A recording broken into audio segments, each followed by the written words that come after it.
नमस्कार। आज हम उपस्थित हैं आप लोगों के सामने एक मुलाकात कार्यक्रम को लेकर के और आज हमारे बीच आद्या आद्या घोषाल जो हमारी स्टेट रिप्रेजेंटेटिव हैं जो लखनऊ की, वो आज के कार्यक्रम की एंकरिंग करेंगी और कविता मिश्रा जी आ रही हैं हमारे बीच, जो कि बहुत अच्छी समाज सेविका हैं, फिलैंथ्रोपिस्ट हैं और बहुत सारे सम्मान भी मिले हैं उनको और आज वो हमारे बीच आ रही हैं और उनका साक्षात्कार आद्या घोषाल जो हमारी राज्य प्रभारी हैं लखनऊ से अनुगुंज की, आज उनका साक्षात्कार वो लेने वाली हैं। आप सभी का बहुत स्वागत है इस कार्यक्रम में और जैसे कि हमारे सारे एक मुलाकात कार्यक्रम आप लोगों को पसंद आते हैं और आशा है कि आज की बातचीत भी आपको बहुत पसंद आएगी और मैं जल्दी ही आद्या को जोड़ रही हूँ आपके साथ और निशी सिंह जी ने ज्वाइन कर लिया है। आपका बहुत स्वागत है, सादर प्रणाम आपको और धीरे धीरे करके आप लोग आते जाएंगे हमारे साथ। मैं आद्या जी को ले रही हूँ अपने साथ।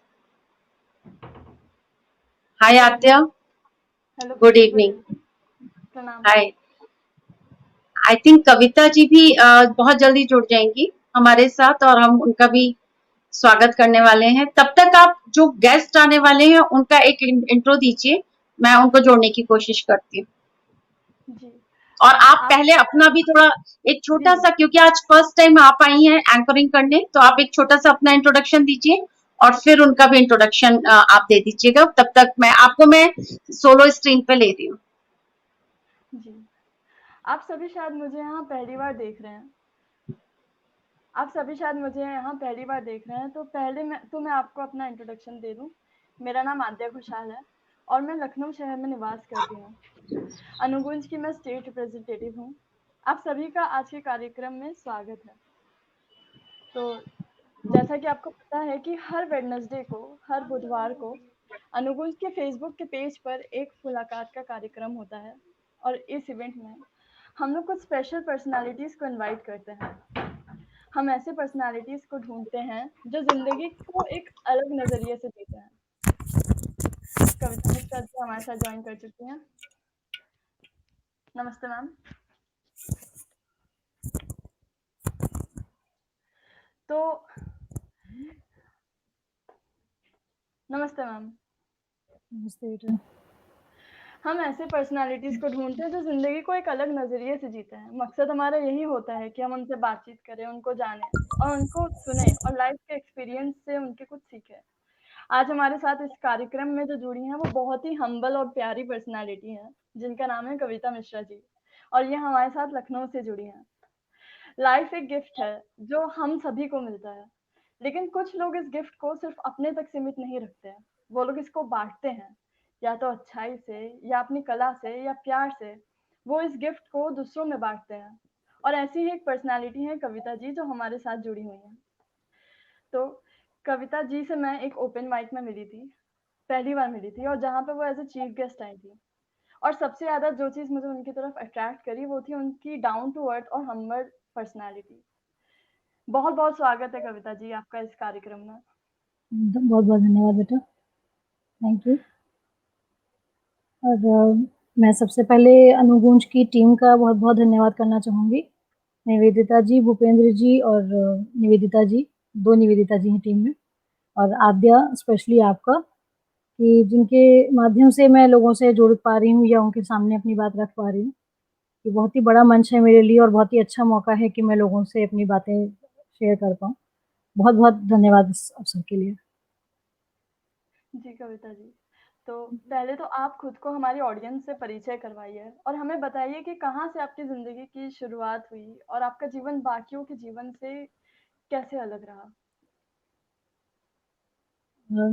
जहाँ से मेरे जीवन की शुरुआत हुई, मैं कहूँगी शायद वहीं से अलग, वही वही एक एस्पेक्ट है जहाँ से मेरा जीवन दूसरों से अलग मैं कहूँगी। क्योंकि आमतौर पर आप किसी से पूछेंगे आपके जीवन की शुरुआत कहाँ हुई, तो शायद वो अपनी पैदाइश का समय और डेट बता देगा आपको कि वहाँ वहाँ से या उस गाँव में मेरा जन्म हुआ। लेकिन मेरे हिसाब से मेरा जीवन शुरू हुआ सन 1996 में, 22 अप्रैल को, जिस टाइम मेरी माँ का निधन हुआ। क्योंकि मेरे हिसाब से जब तक हमारे सर पर पेरेंट्स का हाथ रहता है, तब तक हमें लाइफ़ एक्चुअली हम उसको लाइफ़ नहीं कहेंगे, वो तो एक मस्ती-मज़ाक होता है। जब दोनों पेरेंट्स हैं हम हमारे पेरेंट्स ने स्पेशली बहुत एन्श्योर किया कि हम हमेशा खुश रहें और हम तक कोई भी टेंशन ना पहुँचे। घर में टेंशन ज़रूर रही होंगी, कोई भी ऐसा फैमिली नहीं है जिसमें कोई टेंशन ना रही हो। पर कभी भी हम तक कोई टेंशन नहीं पहुँची, ना उन दोनों के बीच की, ना उन दोनों के जीवन की कोई भी। तो मुझे तो नहीं याद पड़ता कि उससे पहले मैंने कभी किसी चीज़ में कोई भी संघर्ष किया हो। हाँ, केवल पढ़ाई के अलावा कोई टेंशन तब तक नहीं थी। तो मेरी तब पढ़ाई चल ही रही थी, मैं बीए फर्स्ट ईयर में थी।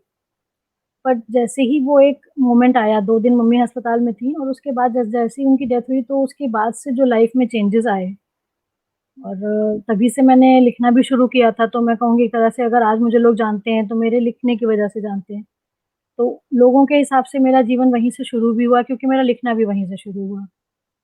जब क्योंकि मुझे आदत थी मेरी एक-एक बात दिन भर की स्कूल में, घर में, जहाँ भी जो भी हुआ मैं मम्मी से शेयर करती थी। तो एकदम से मुझे लगा कि अब कोई भी नहीं है जो मुझे सुनेगा, तो कौन किससे मैं अपनी बात कहूँ? तो मैंने तब लिखना शुरू किया डायरी में। तो वो डायरी एंट्रीज़ ही थोड़ी-सी राइमिंग और पोएटिक होते-होते फिर पोएट्री राइटिंग का शौक बनता गया। तो वहीं से मैं कहूँगी मेरा जीवन भी शुरू हुआ क्योंकि संघर्ष भी तभी से शुरू हुए और क्योंकि लिखना शुरू हुआ तो लेखन वाले जीवन का भी वहीं से आरंभ हुआ। तो वही एक समय था जब से मैं जिससे पहले कि मुझे कभी याद नहीं पड़ता कि मैंने सोचा हो कुछ करने से पहले। ऐसा नहीं कि हम बिल्कुल लापरवाह थे या कुछ हमें इसमें ज़िम्मेदारी नहीं थी। लेकिन हाँ, आपको जब हँसना है, जब रोना है, आप कर सकते हो। आप बच्चे हो तो आपको फ्रीडम होती है। बच्चे सबसे ज़्यादा मस्त लाइफ़ जीते हैं। लेकिन एक पल में बड़ा होना जिसको कहते हैं, वो एक एहसास हुआ कि हाँ, अब हमें हर चीज़ से पहले सोचना है। अब हमारी माँ नहीं है जो हमें हर बात से बचा लेंगी। यहाँ तक कि हमारे फादर और हम में भी कई बार मम्मी जो है वो ब्रिज का काम करती हैं। बहुत आम फैमिलीज़ में यही होता ही है कि कौन-सी बात उन तक कैसे पहुँचानी है, कोई परमिशन लेनी है, पैसे की कोई बात है या कोई बात हम नहीं कह पा रहे हैं, कहीं आना-जाना है, तो सब चीज़ का ज़रिया वो बनती थी। तो एक तरह से हमारे फादर से भी हमारे नए तरह से रिलेशनशिप की शुरुआत हुई, जब हमने डायरेक्टली उनसे कम्युनिकेट करना शुरू किया। उससे पहले तो जैसे आम तौर पे उस ज़माने में होता था, फादर का मतलब डर वाली रिस्पेक्ट, मतलब रिस्पेक्ट वाला डर जो होता था कि मतलब उनके सामने ज़्यादा बोलना नहीं, नहीं, थोड़ा एक डिस्टेंस रहता था, मम्मी के थ्रू रहता था। बट उसके बाद जब हम उनके क्लोज़ आए, तो जैसे उन्होंने फिर मम्मी की कमी पूरी करते हुए हमारे साथ डबल टाइम स्पेंड करना शुरू किया, रिटायरमेंट ले लिया। तो नए सिरे से हमने उनको जाना एक तरह से कि और फिर उनका अकेलापन भी हमने देखा, तो हम ज़्यादा से ज़्यादा समय उनके साथ बिताने लगे। तो इन सब चीज़ों से को देखते हुए मैं कहूँगी कि असल लाइफ़ तो वहीं से शुरू हुई हमारी। क्योंकि फादर चाइल्ड रिलेशनशिप नए तरह से नए एंगल से वहाँ से शुरू हुआ। स्ट्रगल्स वाली लाइफ़ वहाँ से शुरू हुई कि घर से निकलना है, घर के बाहर कैसे जाना है, घर में कौन-कौन आ सकता है। क्योंकि जब मम्मी हर समय थीं तो हमें ये था कि मम्मी तो घर पे हैं ही, कोई भी कभी भी आ सकता है। उस समय थोड़ा-सा वो रिस्ट्रिक्ट करना पड़ा हमें कि कब कौन आएगा, किस समय के बाद कोई नहीं आ सकता है। तो थोड़ा-सा वो सब जब सोचना पड़ा, पहली बार जब सोच का इस्तेमाल किया किसी भी काम को करने से पहले तो लगा कि हाँ, लाइफ़ में कितना कुछ है सोचने के लिए और वो सब कुछ हमारे बिहाफ़ पे हमारी मम्मी कर लेती थी। हमें कुछ नहीं सोचना पड़ता था। तो बस वहीं से शुरुआत हुई और एज़ एन इंडिविजुअल अपनी लाइफ़ जीना शुरू करना जिसको कहेंगे वो तभी शुरू किया, जब खुद पे ज़िम्मेदारियाँ हुई। तो मैं अपने भाई-बहनों में यंगेस्ट थी तब भी उस समय एहसास हुआ कि हाँ, तब तक बस छोटे-छोटे मतलब ये था कि हाँ, लाड-प्यार और खाली पैम्परिंग वाला एंगल ही समझ में आता था। उसके बाद ज़िम्मेदारी का एहसास होना शुरू हुआ कि हाँ, छोटे होते हुए भी मेरी भी अपनी ज़िम्मेदारी है फैमिली के प्रति। वहाँ से लाइफ़ की शुरुआत हुई। जी, कविता जी। तो अपने माँ को खो देना, ये दुःख बहुत ही बड़ा होता है एंड उसके बाद अपनी लाइफ़ खुद पे बनाना एक जी। मैं शायद इमेजिन भी नहीं कर सकूँ अपनी ज़िंदगी माँ के बिना। बट आपने उसके बाद से अपनी लाइफ़ खुद से बनाई। तो आपके फादर का क्या रोल रहा इसमें, इस जर्नी में? मुझे अभी तक याद है कि जब क्रिमेशन के बाद मेरे फादर घर आए थे, तो सबसे पहले उन्होंने मुझे गले से लगा के यही बात बोली थी कि बेटा चिंता नहीं करना, मम्मी नहीं है पर मैं हूँ। बीइंग द यंगेस्ट मेरा सबसे ज़्यादा डर वाला रिलेशनशिप था तब तक पापा से। तो उसी एक सेकंड में उन्होंने वो डर एकदम निकाल दिया कि उनको ये लगा कि कहीं ऐसा ना हो कि अब ये डर के मारे किसी से कोई बात ही ना करे या एकदम सहम जाए या अकेली पड़ जाए। तो वहीं से उन्होंने वो रोल अपना लिया कि उनको मदर का भी रोल प्ले करना है and he did that so beautifully. मतलब as a father he was already my role model, but hmm, then he played the role of a mother also. Hmm, तो उनका बहुत बड़ा रोल रहा।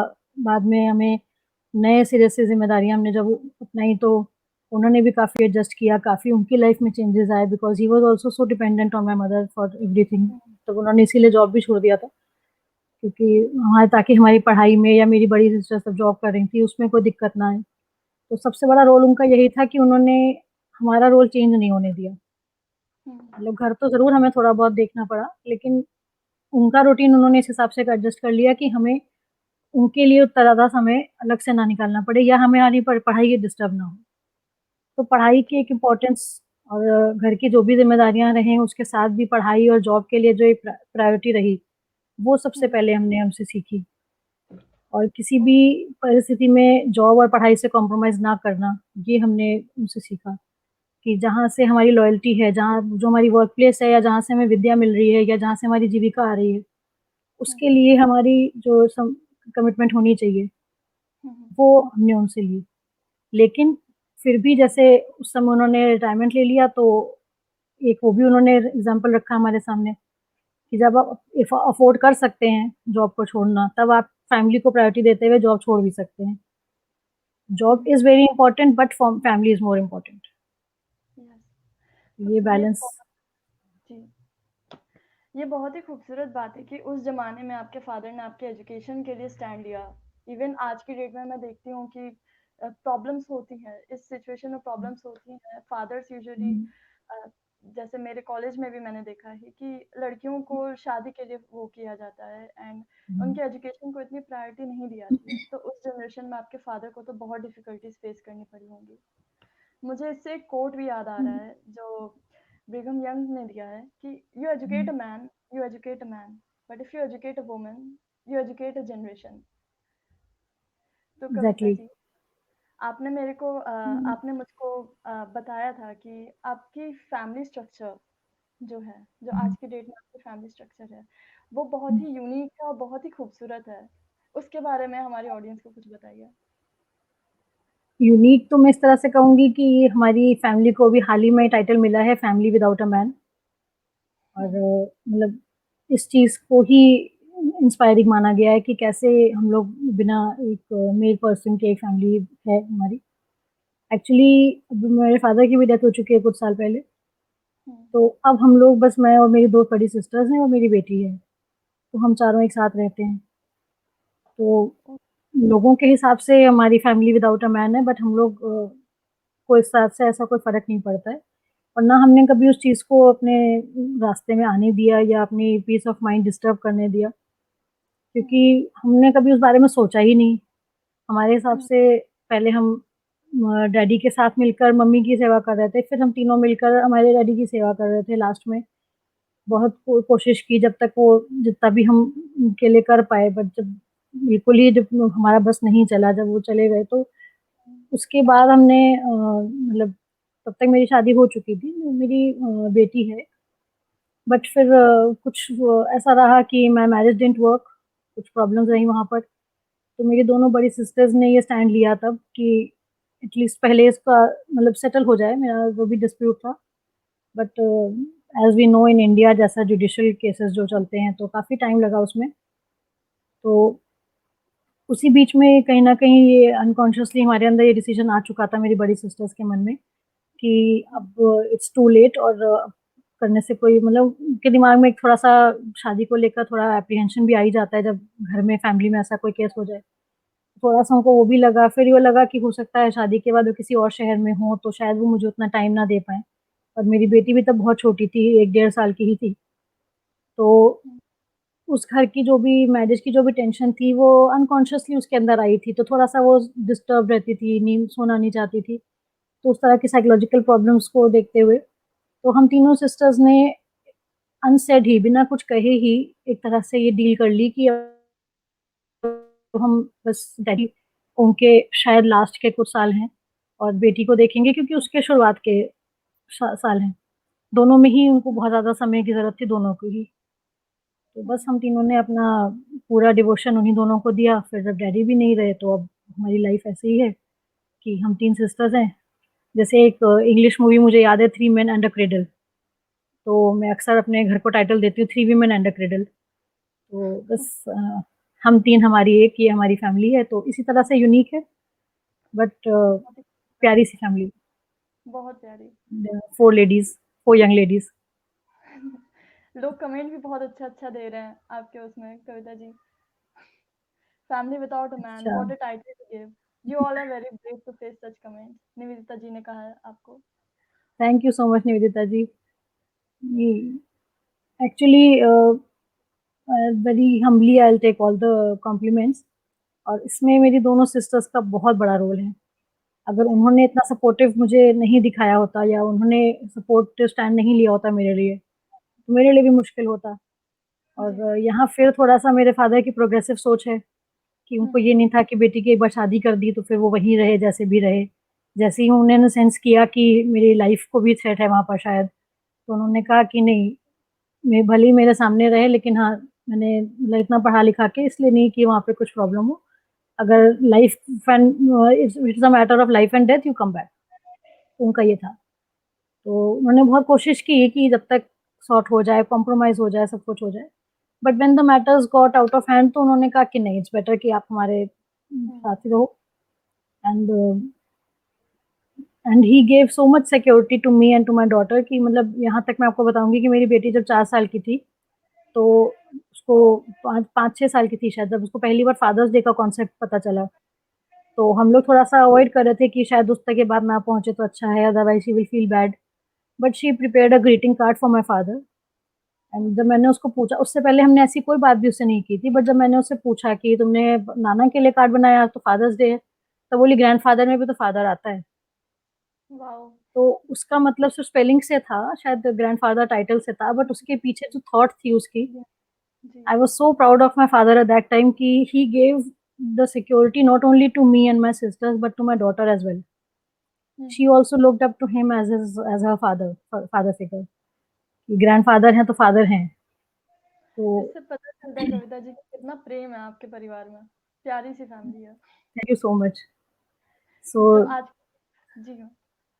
आपस की हमारी बॉन्डिंग है, that is why we don't मतलब हमें कभी ज़रूरत नहीं महसूस हुई कि कोई मेल हुँ, होता तो शायद शायद बेटर होता, ऐसा कुछ नहीं है। हुँ, बहुत ही खूबसूरत और बहुत ही इंस्पायरिंग था कविता जी ये। आपने अगर इस एक्सपीरियंस पे कुछ लिखा हो, तो आप अगर शेयर करना चाहें यहाँ पे आज? इस एक्सपीरियंस पे हाँ, थोड़ा-सा मैं सिंगल पे ज़रूर कहूँगी क्योंकि ये वर्ड बहुत बार आता है सिंगल मदर। हुँ, लोग तारीफ़ करते हैं, अरे एज़ अ सिंगल मदर आपने बहुत अच्छा किया और अपनी बेटी को बहुत अच्छी upbringing the.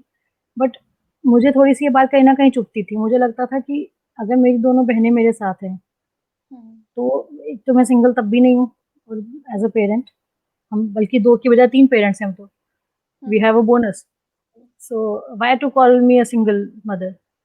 Hmm, Plus, in itself, in herself, a mother cannot be single. हुँ, जब हम एक पेरेंट और फिर मदर ही क्यों फादर भी, अगर हम कह रहे हैं फादर या मदर तो वो सिंगल कहाँ रहा? हुँ, क्योंकि जब एक इंसान पेरेंट बनता है तो उसका बच्चा उसका एक्सटेंशन होता है, उसकी पर्सनैलिटी का एक नया रूप होता है। तो ऑलरेडी उसमें एक डबल इमेज हो जाती है उसकी, आप दूसरे जीवन में अपना जीवन देखने लगते हो। तो आप सिंगल तो रहते ही नहीं हो, आपकी हर थॉट प्रोसेस में, हर डिसीज़न में आपके बच्चे का इन्वॉल्वमेंट होता है। तो आप एज़ अ सिंगल सोच ही नहीं सकते कभी, जी। ना आप सोते-जागते बच्चे के बारे में ही सोचोगे। तो वो कॉन्सेप्ट मैंने थोड़ा-सा लिखा था एज़ अ सिंगल मदर, हुँ, हुँ। वो ज़रूर मैं आपसे शेयर करूँगी। जी, बिल्कुल। क्योंकि ज़्यादातर राइटिंग तभी आती है जब कोई बात कहीं चुभती है। कहते हैं हुँ, ना struggles bring out the best in the writer. Hmm, हुँ। तो निवेदा जी ने मैंने लिखा एक है जब आर्टिकल लिखा था single mother is it a myth or reality? Okay. मैंने लिखा था I have heard of several phrases like single like only choice, living hell, which may be termed as oxymorons. Oxymorons जब 2 वर्ड्स अपोज़िट होते हैं आपस में, उसको हुँ, कहते हैं। Hmm, but found none of them as funny as a single mother. Hmm, but because for me single mother is an oxymoron. Hmm, hmm. The term single mother is a misnomer, as both single and mother are mutually exclusive and cannot be clubbed together. Mother is plural. The country I belong to has a very special sentiment attached to every relationship, especially that of a mother and child. The day a lady conceives of a new life within her, she is flooded with compliments like अब तो तुम्हें दोनों का ख्याल रखना है. That was a Hindi inclusion. From the day the arrival of a new life is confirmed, the lady becomes two in every sense of the word. Then is it fair calling her single? Only if she is not that lucky in the case of her spouse. A widow, divorcee, or for that matter, even an unwed mother, a female who bears a child, should not be called single.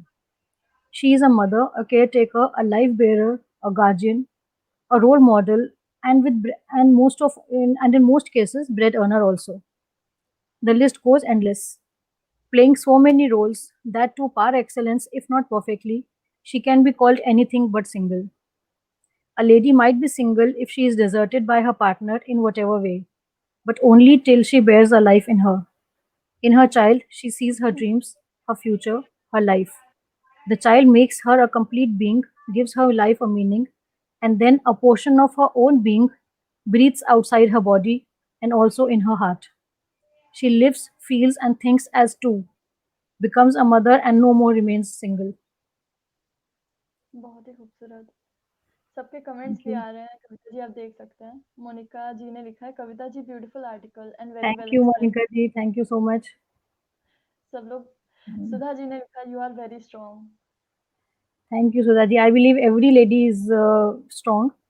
And basically personally मैं women empowerment वाले word के ही बहुत खिलाफ हूँ, क्योंकि मुझे लगता है women are born powerful, they don't need any empowerment. Thank you Nivedita ji. Thank you. तो कविता जी, मैंने ये भी सुना है कि आपने ऑर्गन डोनेशन की भी प्लेज करी है, तो आप हमारी ऑडियंस को इसके बारे में कुछ बताइए और इसकी इम्पोर्टेंस बताइए। ऑर्गन डोनेशन की इंस्पिरेशन मुझे तब मिली थी जब कुछ साल पहले मेरे एक फ्रेंड के फैमिली में किसी को ऑर्गन की जरूरत थी और उसको बहुत परेशानी हो रही थी डोनर ढूंढने में. तो मुझे लग रहा था कि मैं उस शहर में होती या मेरे लिए पॉसिबल होता तो शायद मैं डोनेट करती, but because of the distance that was not possible for me. तो मैंने सोचा कि उसके लिए नहीं तो एटलीस्ट किसी और के लिए. हमें हमेशा ये जानना क्यों है कि हमें किसकी मदद करनी है. हमें इन जनरल अगर मदद करनी है तो हमें करनी चाहिए. जस्ट लाइक अ बैंक, अगर हम वहाँ पे हम कहीं पे कोई चीज़ डोनेट कर रहे हैं, वहाँ से कोई और लेके उसका यूज़ कर रहा है, तो हमें क्या मतलब है कि कौन यूज़ कर रहा है. तो तब से मुझे उस चीज़ की इम्पोर्टेंस समझ में आई. फिर स्पेशली जब मुझे ध्यान आया कि मेरे दोनों पेरेंट्स की डेथ बीमारी से ही हुई थी, मुझे लगा अगर उनकी टचवुड उनकी इस वजह से नहीं हुई थी कि उनको कोई ऑर्गन चाहिए था, बट अगर वो वजह होती तो क्या हम लोग कोशिश नहीं करते कि कहीं से भी कोई ऑर्गन डोनर मिल जाए. और अगर कोई ऑर्गन डोनर उस समय हमें मिल जाता तो उसके लिए हमारे दिल से कितनी दुआएं निकलती अगर हमारे किसी अपने को जीवन दान मिलता है उससे. तो हर आदमी देखिए, एक जितना भी आप कह लो कि human being is a social being, हर आदमी कहीं ना कहीं सेल्फिश होता है. अपने कष्ट से ही उसको दूसरे का कष्ट समझ में आता है. जब आदमी अपनी ऐश की या आराम की जिंदगी जी रहा होता है तो शायद उसे दूसरे का कष्ट उतना नहीं महसूस होता. बट फिर भी आई वॉज फॉर्चुनेट इनफ कि मुझे खुद वो चीज़ एक्सपीरियंस करे बिना दूसरों के एक्सपीरियंस से ही मुझे समझ में आई और मुझे उस चीज़ की इम्पोर्टेंस लगी. तो मेरे जानने में फेसबुक के थ्रू ही मुझे मेरी मुलाकात हुई एक शख्स से कि एक एनजीओ के डायरेक्टर थे. तो उनसे मैंने ऐसी जिक्र किया कि मेरा मन है, मैंने मेरी ऐसी सोच है, और वो उसी दिशा में काम भी कर रहे थे ऑर्गन डोनेशन अवेयरनेस के सिलसिले में. स्पर्श एनजीओ करके एक है. तो मुझे लगा कि जब ऐसा विचार मेरे मन में आते ही अगर मेरी मुलाकात इनसे हुई है तो ज़रूर ये भगवान का इशारा है कि वो चाह रहे हैं कि मैं ऐसा कुछ करूँ. कुछ दिन बाद ही मेरा बर्थडे था, तो मैंने कहा इस बार बर्थडे पे चलो, लोग बर्थडे पे जाते हैं अनाथ आश्रम में, कुछ चीज़ें बाँटते हैं, कुछ देते हैं. मुझे वो चीज़ कभी अच्छी नहीं लगी. किसी एक इंसान ने मुझे एक बार कहा था कि मैंने एक बार बेटी के बर्थडे पे अनाथ आश्रम में जाके गिफ्ट बाँटे थे. तो उन्होंने कहा था कि ये चीज़ करके आप और ज़्यादा उन बच्चों में हीन भावना लाते हो. मुझे वो बात बहुत सही लगी थी कि मतलब हम और ज़्यादा उनको ये क्यों जताएँ जाकर कि हमारे पास तो इतना है कि हम आपको बाँट सकते हैं, और उन बेचारों में से कितने लोगों को तो पता भी नहीं होगा कि उनका बर्थडे कब होता है. तो मुझे लगा कि उस तरह के दान से अच्छा शायद ये दान होगा कि जिसमें अपने बर्थडे पे मैं ये इंश्योर कर लूँ कि मरने के बाद भी मैं ज़िंदा रहूँ। वहाँ पे भी मेरा सेल्फिश इंटरेस्ट था कि अगर मैं 8 जीवन बचा सकती हूँ, तो कम से कम वो 8 लोगों के परिवारजन तो मुझे याद रखेंगे। जी, बिल्कुल। तो मेरा हमेशा से अगर कोई भी सो कॉल मैं अच्छाई करती हूँ, तो मेरा उसके पीछे मकसद यही होता है कि अभी नहीं तो कम से कम जब मैं चल ना रहूँ इस दुनिया में, तब भी कम से कम कोई तो मुझे दिल से याद करेगा और किसी एक जीवन में मैं अपना एक पॉज़िटिव वो दे पाऊँगी। तो आप कह सकते हो कि I am the most selfish person and I am very greedy for blessings. तो मुझे लगता है मैं ब्लेसिंग्स जहाँ से जितनी हो सके बटोर सकूँ और ज़िंदा रहते ही नहीं, मरने के बाद भी बटोर सकूँ। So you can see how greedy I am. तो बस वहीं से इंस्पिरेशन आई इस चीज़ की कि कैसे मैं एन्श्योर करूँ कि मेरे जाने के बाद भी लोग मुझे याद रखें। तो that was the inspiration behind the pledge to donate organs.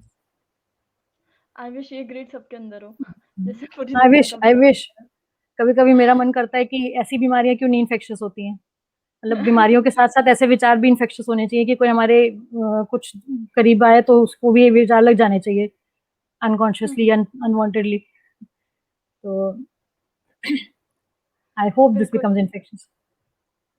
हाँ बेटा, आप जैसे आपसे ऐसे चर्चा हो रही है तो कुछ लोग इससे भी इंस्पायर होंगे और कहीं न कहीं मे ज़रूर बी मैं ऑडियंस में ऐसा कोई हो जो ज़रूर मैं तो जो लोग कहना चाहूँगी चाहता कि इस चीज़ का लालच करें कि ब्लेसिंग्स का, बिल्कुल तो करें। मैम ऑर्गन डोनेशन के लिए कैसे लोग जा सकते हैं? आप एक ऑडियंस को थोड़ा बता दीजिए, कैसे रजिस्टर कर देखिए, सकते हैं? फिलहाल तो जो मैंने तरीका अपनाया एक वो है ही है, स्पर्श एनजीओ है, उसके डायरेक्टर हैं डॉक्टर धर्मेंद्र शर्मा।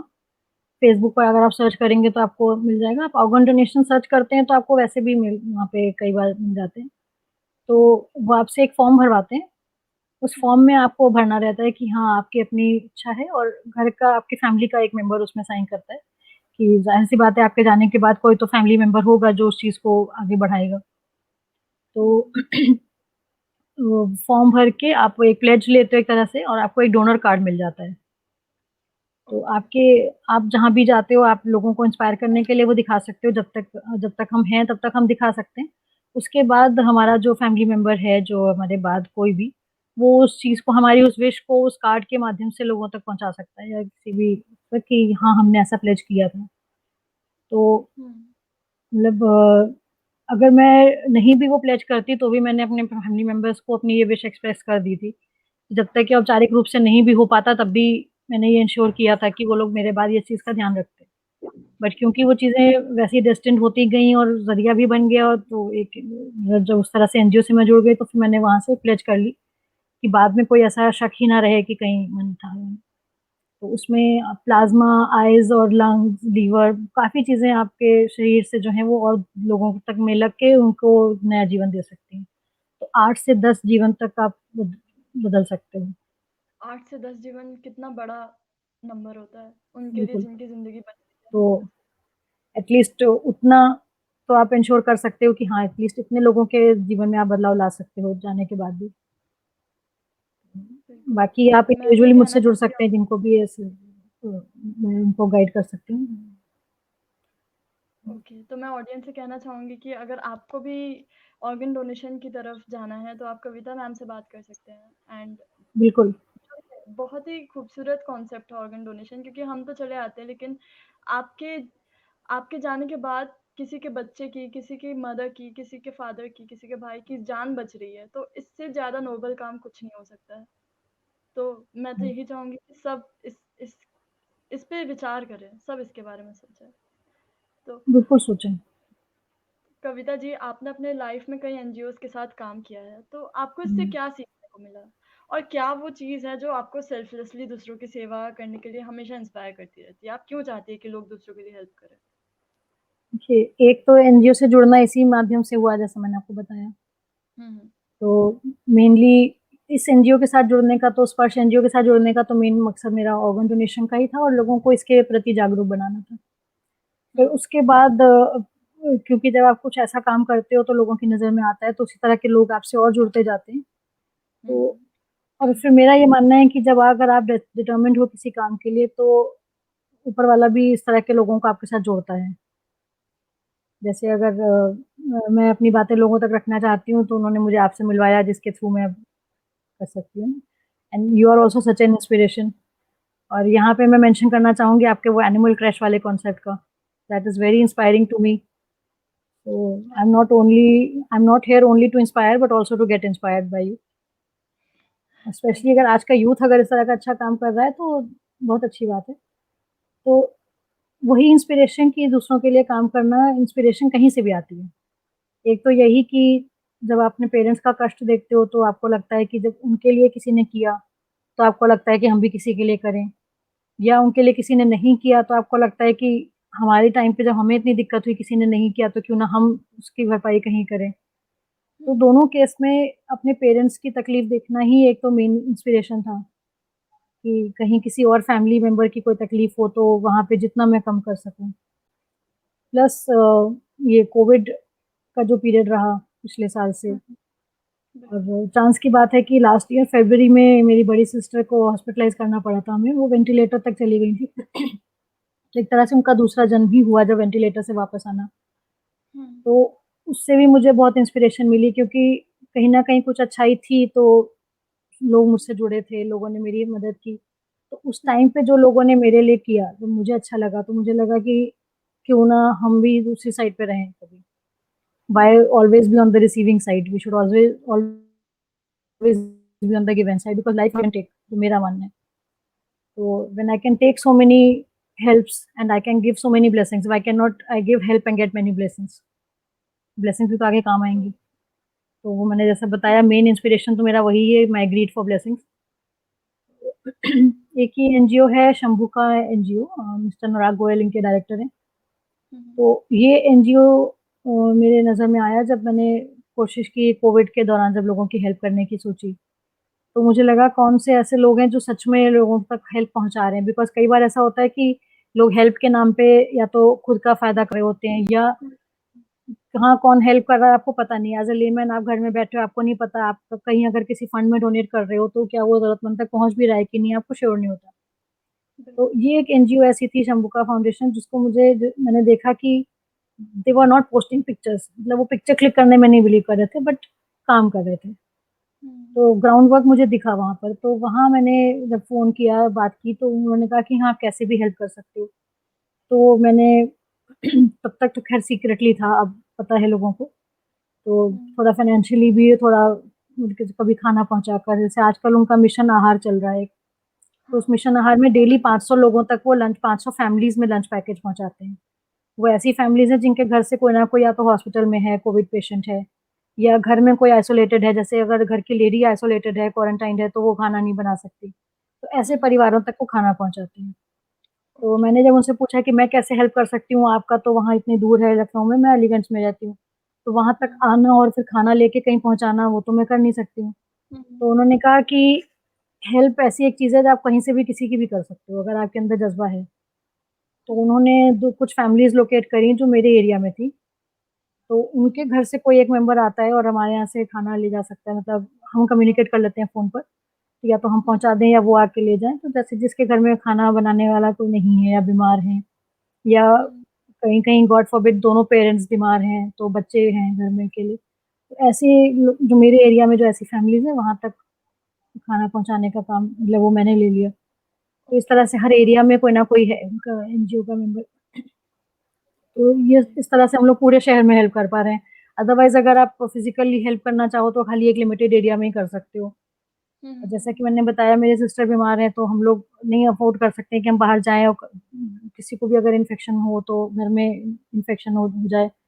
तो हुँ, हम बाहर नहीं जा रहे हैं बट ऑनलाइन ही मैनेज करके कैसे भी किसी तरह से डिस्पोजेबल पैकेट्स में करके और बाहर रख हुँ, के और वैसे मैनेज हो जाता है।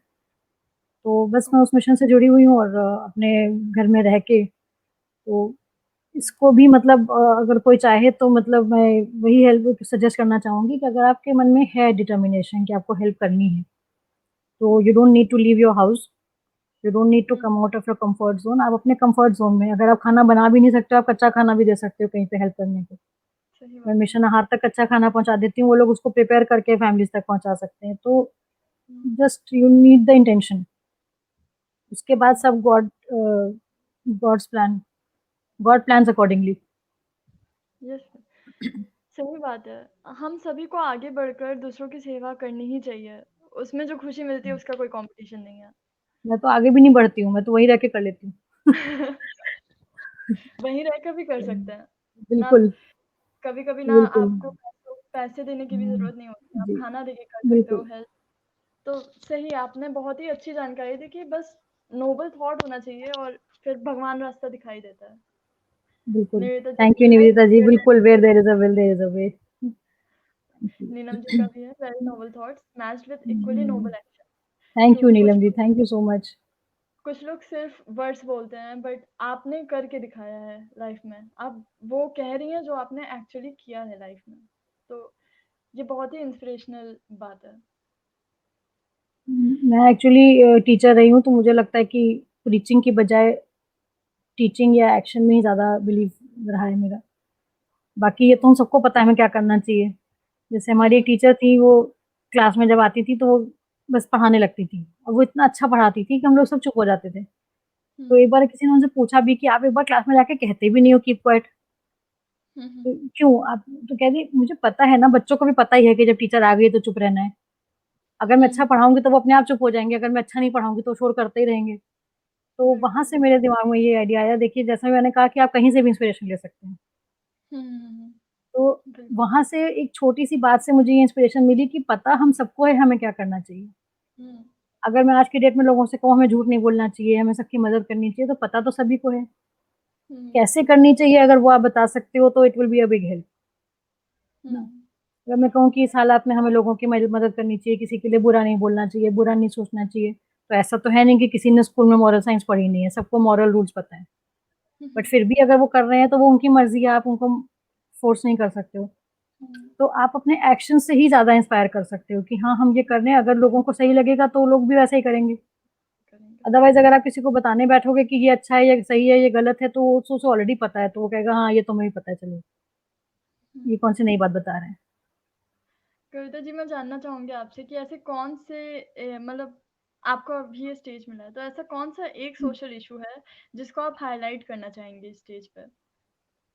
आपने अगर कोई वैसे रचना तो की हो सोशल इश्यू पे? एकदम से अगर आप पूछोगे तो बहुत सारे आ जाएँगे दिमाग में, बट अगर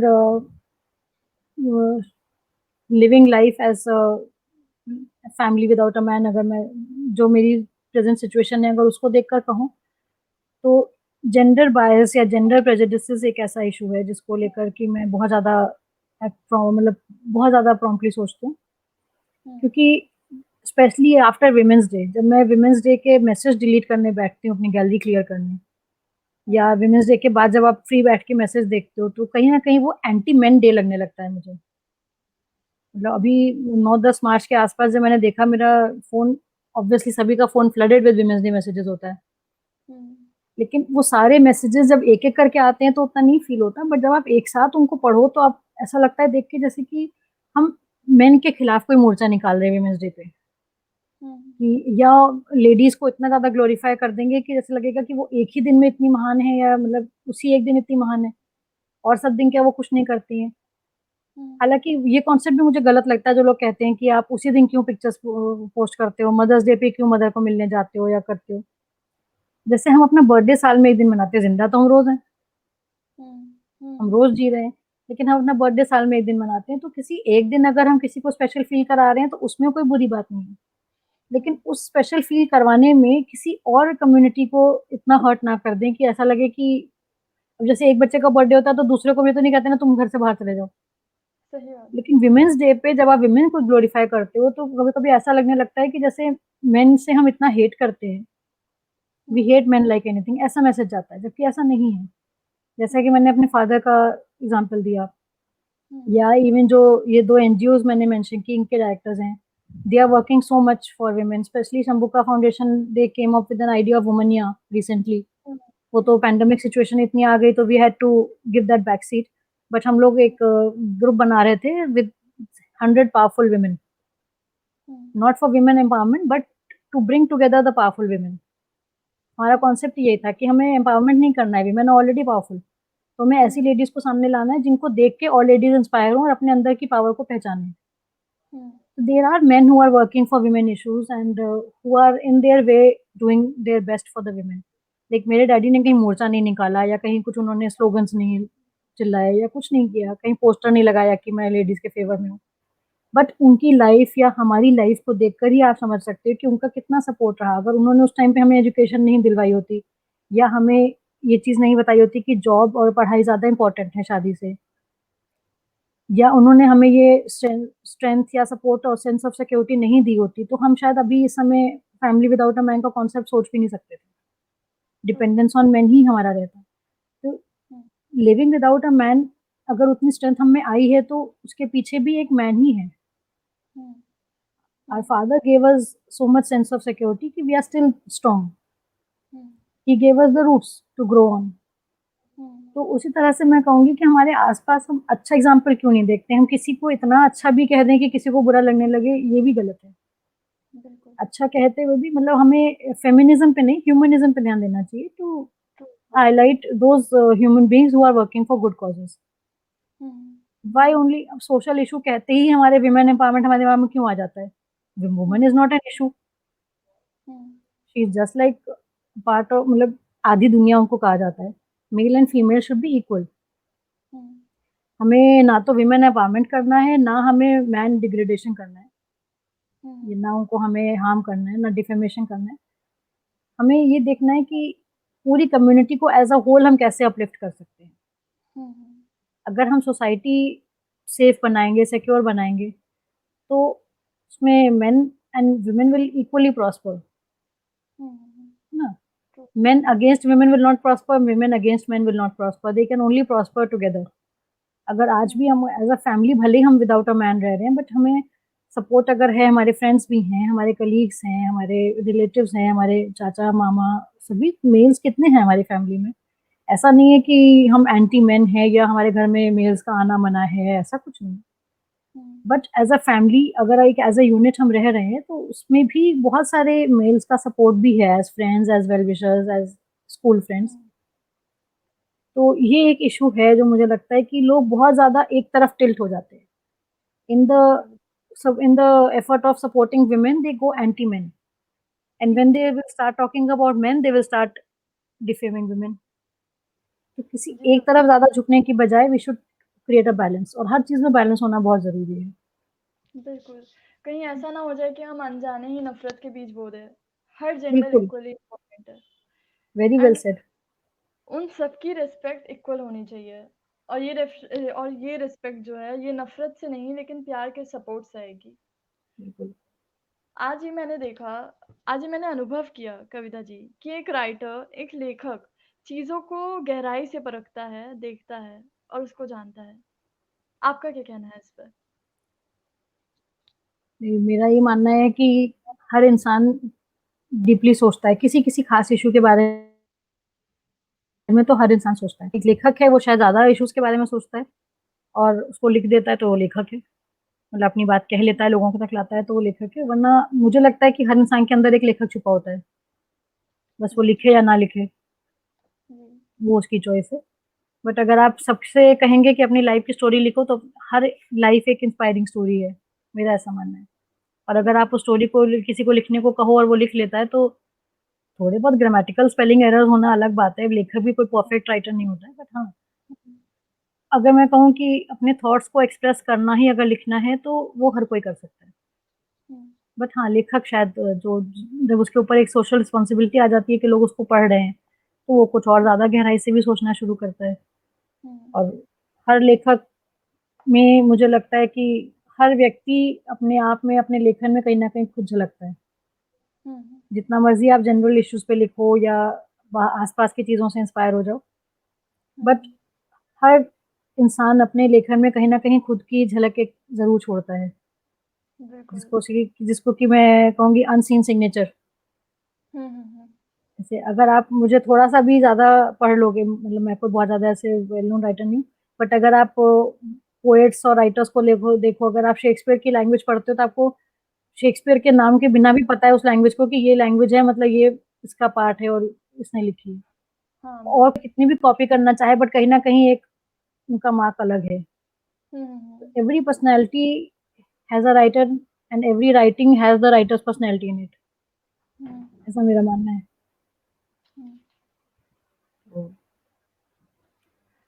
तो आपने अगर इस पे कोई रचना लिखी हो जो आप शेयर करना चाहती हो कविता जी? मतलब इस पर अच्छा मतलब मेरी पहचान से संबंधित जैसा कहना चाह रहे हैं। अच्छा हाँ, तो इस टॉपिक पे यहाँ पे मैं कहूँगी कि सबसे सूटेबल अगर मेरी रचना है, तो मैंने अभी कविता दिवस पे लिखी थी।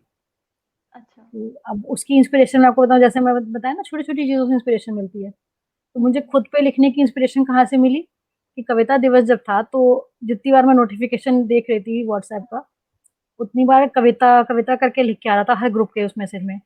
तो मैं बार-बार इतनी क्यूरियोसिटी में खोल रही हूँ कि कोई क्या कह रहा है, लेकिन वो कविता दिवस की शुभकामनाएँ या कविता दिवस पर एक रचना ऐसे करके था। तो मुझे बार-बार बड़ी नाउम्मीदी हो रही थी, मुझे मुझे लगे हर ग्रुप में आज मेरे बारे में क्यों बात हो रही है, मेरा बर्थडे तो है नहीं। फिर मुझे जब 2-3 मैसेज के बाद ये लगने लगा तो मैंने देखना ही छोड़ दिया। तो उसमें 2-3 मैसेज जो मेरे लिए थे वो भी इग्नोर हो गए। तो फिर मुझे लगा मैंने कहा जब मेरा नाम इतना कॉमन है और जब पोएट्री से सिनोनिमस है ही, तो क्यों ना उसको एक राइटिंग का रूप दिया जाए। तो उस पे मैंने एक लिखा था कविता दिवस पे कि मैंने खुद से पहले पूछा कि मैं हूँ कौन? तब मैं उसका जो आंसर आए उसको एज़ अ राइटिंग लिखूँ। हुँ, तो मैंने उस पर लिखा था कि जैसे अगर कोई मुझसे पूछेगा, हुँ, कविता तू क्या है? हुँ, कविता तू क्या है? तेरा कवि है कौन? कब तक इन सवालों पर तू रहेगी मौन?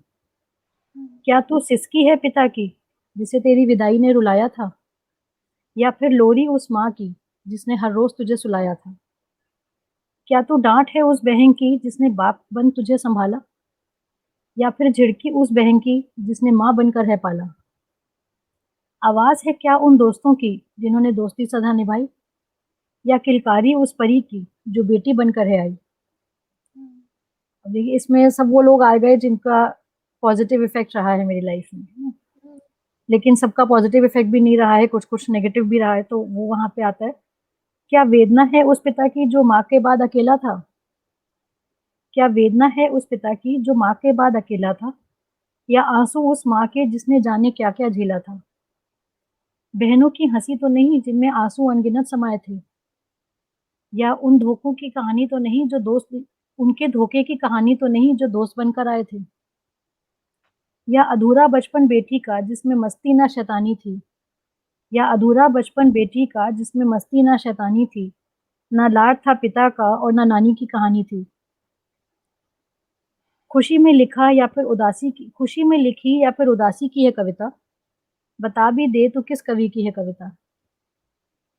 तो उसका उत्तर जो मैंने दिया खुद को, देखिए हुँ, कई बार प्रश्न ज़्यादा लंबा होता है, उत्तर छोटा-सा होता है और छोटे में ही बहुत कुछ कहा जाता है।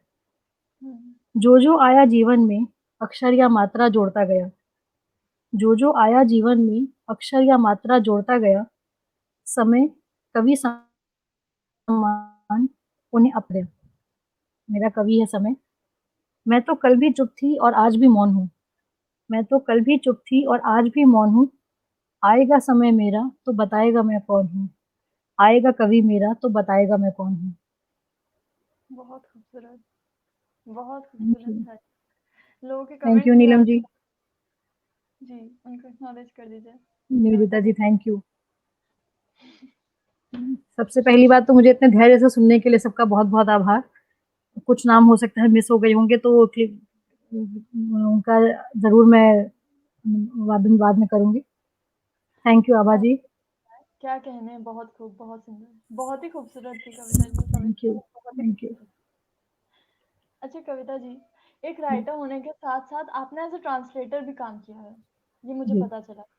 तो मुझे बताइए कि इंडिया में ट्रांसलेटर का क्या स्कोप है? एक ट्रांसलेटर का क्या स्कोप है और एक अच्छा ट्रांसलेटर कोई कैसे बन सकता है? ट्रांसलेटर का स्कोप सबसे ज़्यादा तो इंडिया में ही है क्योंकि India is a land of so many languages. हुँ, हुँ, हुँ। तो अगर आप एक से ज़्यादा लैंग्वेज मास्टर कर लेते हो तो ट्रांसलेटर तो आपको इंग्लिश तक जाने की ज़रूरत ही नहीं पड़ेगी, आप इंडिया की ही कितनी लैंग्वेजेज़ में ट्रांसलेशन कर सकते हो। तो एज़ अ स्कोप अगर मैं कहूँगी तो ट्रांसलेटर का बहुत है इंडिया में। ओके। स्पेशली क्योंकि यूनिवर्सल लैंग्वेज इंग्लिश है और इंडिया में इतनी सारी लैंग्वेजेज़ हैं, तो आप किसी भी लैंग्वेज को प्रमोट करके उसको इंग्लिश में ट्रांसलेट करके अपना कल्चर दूसरी दुनिया तक बाकी दुनिया तक पहुँचा सकते हो। हुँ, हुँ। स्कोप तो बहुत है और बाकी दुनिया जानना भी बहुत चाहती है इंडिया के हिस्ट्री और लिटरेचर और कल्चर के बारे में, कितना रिच कल्चर और लिटरेचर है हमारा, तो हम जानते ही हैं। तो उपनिषद, पुराण, वेद वो तो है ही, उसके अलावा जो मतलब हिंदी में जो साहित्य लिखा गया है मुंशी प्रेमचंद और ये सब जो कालिदास, तुलसीदास सबके, इन सब की रचनाएं अगर हम बाहर ट्रांसलेट करके पहुंचा सकें तो बहुत अच्छी बात है। स्कोप तो बहुत है। और अच्छा ट्रांसलेटर बनने के लिए सबसे पहले मैं कहूंगी, जैसे किसी भी टीचर के लिए जरूरी है लव फॉर दैट सब्जेक्ट होना। तो ट्रांसलेटर बनने के लिए सबसे पहले you should love your language. जैसे मुझे दो भाषाओं से बहुत प्यार है, इंग्लिश और हिंदी। अब लोग कहेंगे कि अगर हिंदी से तो इंग्लिश से क्यों, इंग्लिश है तो हिंदी से क्यों, ऐसा कुछ नहीं। बट क्योंकि मैं दोनों भाषाएं यूज करती हूँ तो मुझे दोनों से बहुत प्यार है। ऐसा नहीं कि मुझे दोनों परफेक्टली आती हैं, but I am constantly learning these two languages. अभी तो मैं आपसे बात कर रही हूँ, एक समय सीमा है, तो मेरे जहाँ जो भाषा का जो वर्ड आया मैंने यूज कर लिया। और इंग्लिश में हम बात कर रहे हैं, यूजुअली हमारी वही भाषा रहती है कम्युनिकेशन की आजकल। बट जब आप लिखते हो फॉर्मली, औपचारिक रूप से, जैसे अभी मैंने फॉर्मली भी बोला, औपचारिक रूप से भी बोला, तो अब इतना सोचने के बाद अब मेरे ये प्रैक्टिस में आ गया कि जब भी मैं कोई वर्ड बोलती हूँ तो एकदम से मेरी दिमाग में आता है कि इसका हिंदी क्या होगा, इसका इंग्लिश क्या होगा। तो वो एक कांस्टेंट जो सर्च रहती है ना ट्रांसलेशंस की, वो एक अच्छा ट्रांसलेटर बनाती है। जैसे अगर आप बोलने में कहोगे तो आप कहोगे कि हमारी रिलेशनशिप में ट्रांसपेरेंसी होनी चाहिए, बहुत अच्छा लगेगा सुनने में। लेकिन जब आप उसको कहीं लेख के माध्यम से लिख रहे हो तो आपको लिखना पड़ेगा हमारे संबंधों में पारदर्शिता होनी चाहिए। वहां पे आप रिलेशनशिप और ट्रांसपेरेंसी नहीं ला सकते। तो जब भी आप अपनी बात कहो उस समय तो आप कह जाओ भले ही, लेकिन बाद में जरूर उसको सोचो कि अगर इस चीज को मुझे कहीं लिखना होगा फॉर्मल रूप में, औपचारिक रूप से, तो उसको मैं कैसे, हिंदी में इसके क्या वर्ड होंगे। You should be on the constant lookout of the word in the other language. तो कविता जी, आपने क्या एज अ ट्रांसलेटर कुछ अगर ट्रांसलेट किया हो कभी, जो आप यहाँ पे शेयर करना चाहें, जिससे लोगों को एक आइडिया मिले? हाँ, वैसे तो मैंने मोस्टली लीगल डॉक्यूमेंट्स किए हैं ट्रांसलेट।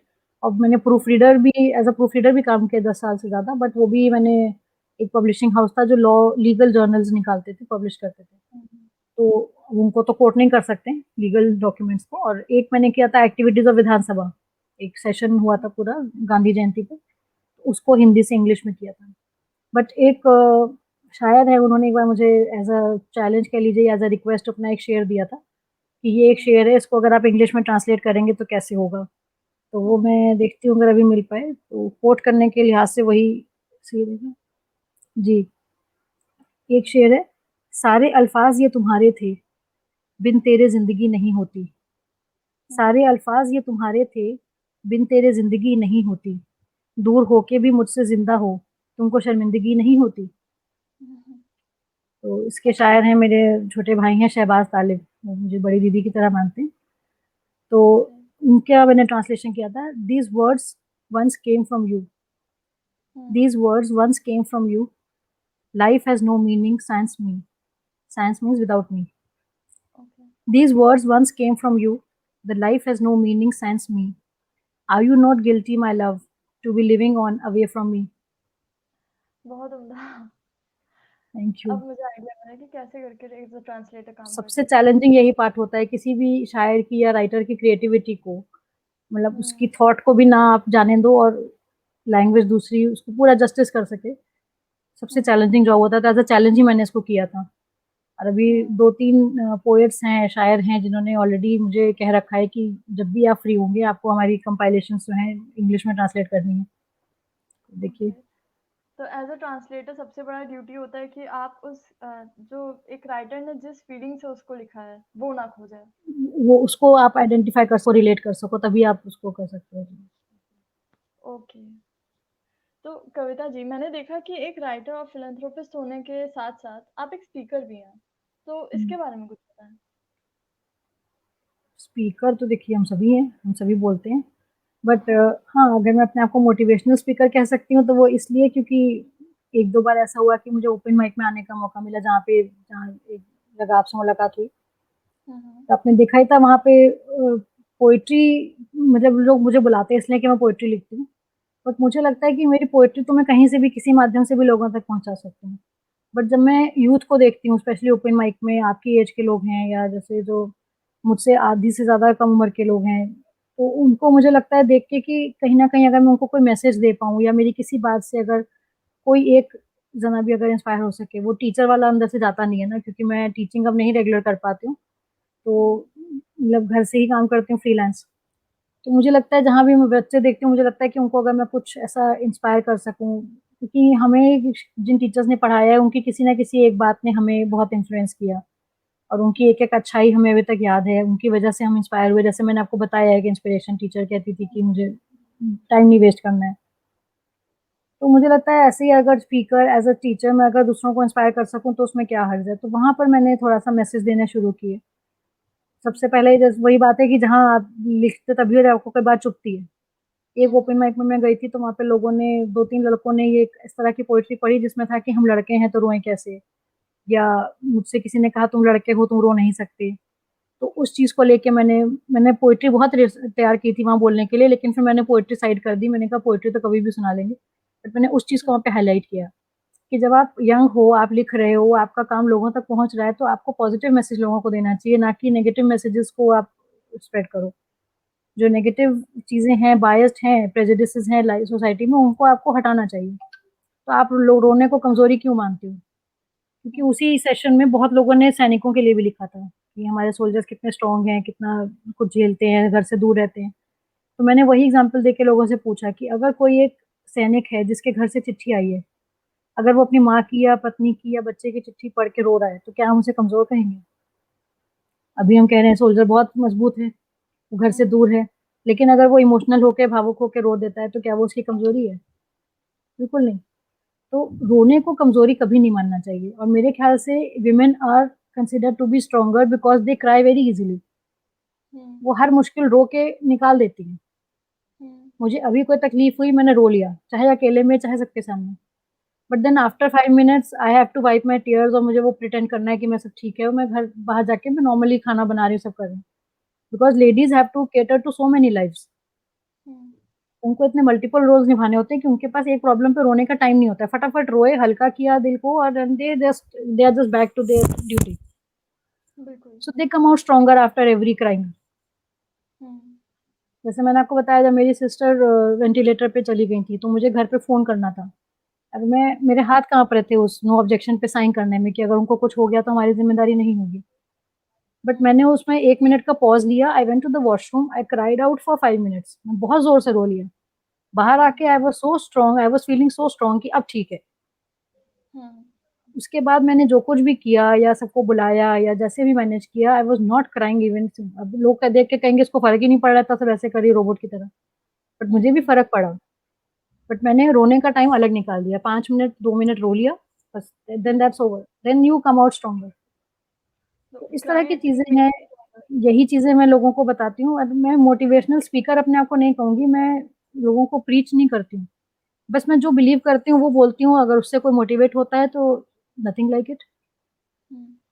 तो ऐसी कुछ चीज़ें हैं, प्रेजुडिसेस हैं। मुझे एक्चुअली ये माइंडसेट्स बहुत डिस्टर्ब करते हैं। जैसे लोग मान लेते हैं कि लेडीज़ तो हैं तो रोएँगी ही, लड़के हैं तो नहीं रो सकते या बेटियाँ हैं तो ये नहीं कर सकती, बेटे हैं तो ये कर सकते हैं। इस तरह के जो रूल्स हैं ना सेट, वो मुझे थोड़ा-सा डिस्टर्ब करते हैं।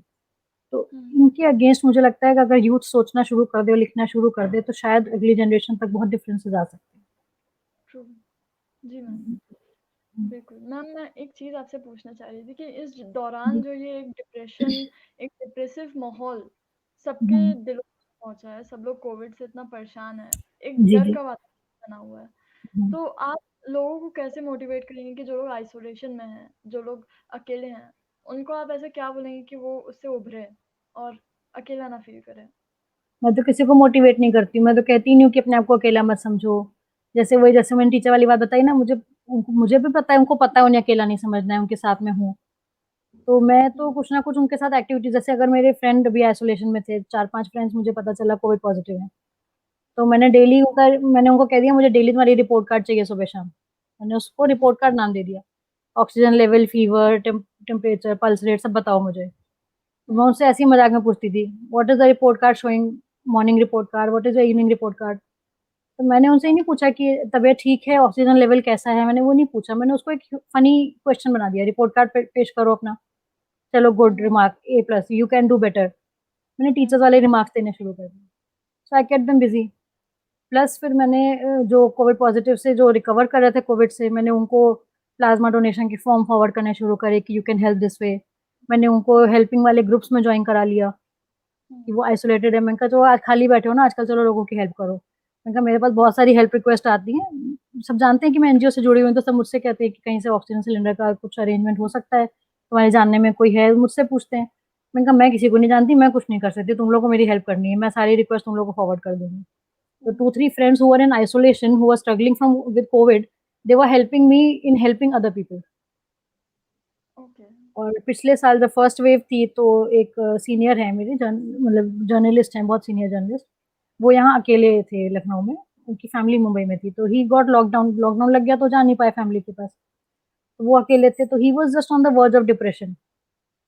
तो उनको लग रहा था कि मतलब अकेले हैं, तो मैंने उनको ये नहीं कहा कि आप अकेला मत फील करिए, मैंने कहा कि मुझे एक एंथोलॉजी में अपना इंट्रोडक्शन देना है, तो सर आपकी इंग्लिश तो बहुत अच्छी है and you know me so well, तो आप मेरा इंट्रोडक्शन लिख दीजिए। तो बोले मैं लिखने के मूड में नहीं हूँ, तो मैंने कहा मैं लिख देते हैं, आप उसको करेक्ट कर दीजिए। तो I kept him busy with these things, कि मैं ये लिख रही हूँ सर, इसको मैं करेक्शंस कर दीजिए, सर इसका क्या वर्ड होगा, सर यहाँ पे ये वर्ड यूज होगा कि नहीं। तो daily all the time I was chatting with him on the concept of English translation, कि सर मुझे इसको ट्रांसलेट करना है, प्लीज थोड़ा सा शुरुआत कर दीजिए। So even though I knew, but I kept him engaged in those things, and he was also creatively engaged. So he had no time to think that he is alone. He thought that he is helping me. So इस तरह से मैं किसी को बोलती नहीं हूँ कि आपको डिप्रेस नहीं होना है, बट आई मेक श्योर कि वो डिप्रेशन की तरफ जाए ही नहीं, मतलब अकेला रहे ही नहीं, खाली ही नहीं रहे। तो like one friend was there, तो उसको मैंने ऑनलाइन गेम में एंगेज कर लिया। मेरे पास भी इतना स्ट्रेस है, अगर मैं लोगों की हेल्प कर रही हूँ, मैं इतना लोगों को बीमारी में देख रही हूँ, तो मुझे भी स्ट्रेस हो रहा है कहीं न कहीं अनकॉन्शियसली। मैं कोई वो तो मतलब आई am not a robot machine कि मैं हेल्प करूँगी, सिर्फ़ मेरे अंदर स्ट्रेस नहीं होगा। तो मैंने अपना स्ट्रेस रिलीव कैसे किया, मैंने 2-3 ऑनलाइन गेम्स डाउनलोड की, 2-3 फ्रेंड्स जो कोविड पॉज़िटिव थे, उनको ऑनलाइन गेम्स में जोड़ा। हम लोग दिन भर ऑनलाइन गेम्स बीच-बीच में खेल रहे थे कि अरे अच्छा इस बार तुम्हारे, अच्छा शाम को मैं जीतूँ, शाम वाले सेशन में मैं जीतूँगा। तो we were playing games online, ludo वगैरह। तो आजकल तो टेक्नोलॉजी इतना हेल्प करती है आपको, आप अकेले रह कहाँ सकते हो। हाँ, अकेले आप बैठ के सोचोगे मोबाइल में आप क्या-क्या करो, थक जाओगे, उसी चीज़ से बोर हो जाओगे। तो एज़ फ्रेंड्स हम लोग कभी ज़ूम कॉल कर ली। एक एक ने कहा कि I am so weak, I am not able to speak. मैंने कहा ठीक है, तुम स्पीक मत करो, डमशराज खेलते हैं, चलो तुम एक्शंस करो, हम गेस करेंगे। तुम्हारी ताकत बोलने की नहीं है ना, एक्शन करने की तो है, चलो करो। तो this way we kept playing games. तो मतलब I made sure that no one, none of my friends were alone during their covid recovery, and touch wood all of them are recovered now. That's good, that's really good. ऐसे ही हम सब भी मदद कर सकते हैं अपने दोस्तों की, अपने परिवार वालों की, जो लोग अभी डिप्रेशन से फील कर रहे हैं। बिल्कुल, मैम मुझे आप याद है सुबह कि शाम उनको फ़ोन करके पूछोगे ना आपको कैसा लग रहा है, तो कहेंगे अरे यार बहुत कमज़ोरी है, वीकनेस है, बोला ही नहीं जा रहा, चलो रखो बात नहीं कर पा रहे हैं, तो उनसे फ़ोन करो ही नहीं ना, फ़ोन बात करो ही नहीं, काम करते रहो।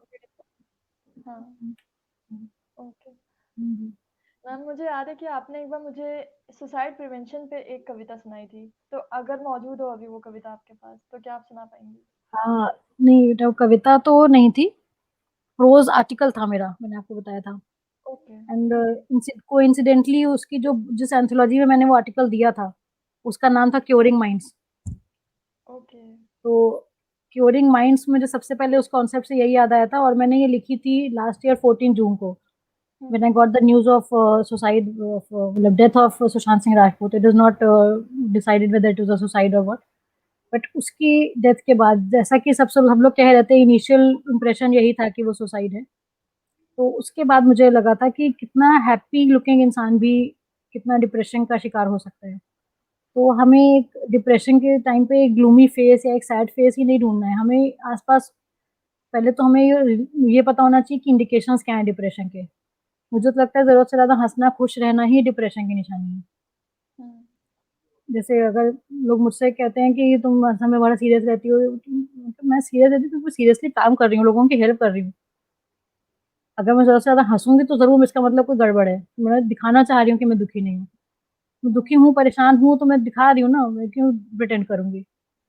तो मैं उस तरह से उसको डील कर लेती हूँ दिन भर बात करके, क्योंकि मेरे पास इतने लोग हैं बात करने के लिए। आप यकीन नहीं करोगे, अभी जब इधर सेकंड वेव आई है एंड इट वाज़ सो मतलब डिवास्टेटिंग, तो मैंने जब मैसेज भेजना शुरू करा लोगों को इन जनरल कि आप कैसे हैं, आपके घर में सब ठीक है कि नहीं?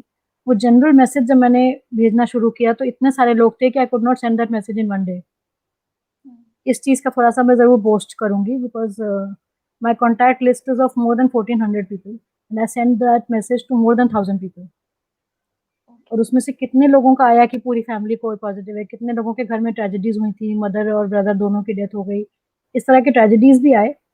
लेकिन वहीं पे मुझे लगा कि जब 20 लोग ऐसे हैं कि जो परेशान हैं, बीमार हैं, वहाँ पे 80 लोग ऐसे भी तो हैं जो नहीं हैं। तो क्यों ना उस पॉजिटिविटी को लो कि कितने लोग आसपास मेरे, अब जिससे पूछो कह रहे हैं आसपास इतनी डेथ्स हो रही हैं, इतने लोग बीमार हैं कि बुरा लग रहा है। लेकिन मेरे आसपास इतने सारे लोगों में इतने सारे लोग बीमार थे, लेकिन उससे भी 10 गुना ज़्यादा लोग ठीक भी थे। Luckily, I know so many people that even after knowing 10 sick people, I knew hundreds of people who are not sick, who are doing well. So that was a motivational thing for me. मुझे लगा आप जब बात करने निकलते हो, जब आसपास आप बात करते हो, तो आपको अच्छी चीज़ें भी पता चलती हैं। आप हमेशा बुरी चीज़ें क्यों ढूँढते हो, दुखी होने के लिए? उस पे मैंने लिखा था कि talking is the best medicine. लोग कहते हैं laughter is the best medicine, but हमने देखा है कि लाफ्टर भी कितना डिसेप्टिव हो सकता है। A depressed person is also laughing, but then laughter is not the medicine for him. It is a pretense. तो मेरे हिसाब से talking is the best medicine. मैंने लिखा था, why does it happen? Why do people find it easier to give up than to get going? Why is it that dying looks and seems to be easier than living on? What tension could be such a bigger than life? Are we so busy counting our have-nots that we ignore what we have? We have family, friends, means to communicate even if away from them. Neighbors, helpline numbers, NGOs, unknown people willing to help. Endless goes the list. Even if we do not have one or more of these things, we have one thing, one person for sure. That one thing is life, and that one person is you. I know it is always easier said than done, and who knows it better than me, who was once in this stage myself. I used to think while walking on the road, let this truck come near me and I will jump before it, not giving it time to stop before crushing me to death. But immediately after that thought, maybe just together, came the thought of my daughter, my father, one whom I brought into this world, and the other who brought me into this world. And the question that stopped me was, is my life only mine? And the answer was no. How could I give away something that is not mine? What will happen to them when they hear that I'm gone? That too this way.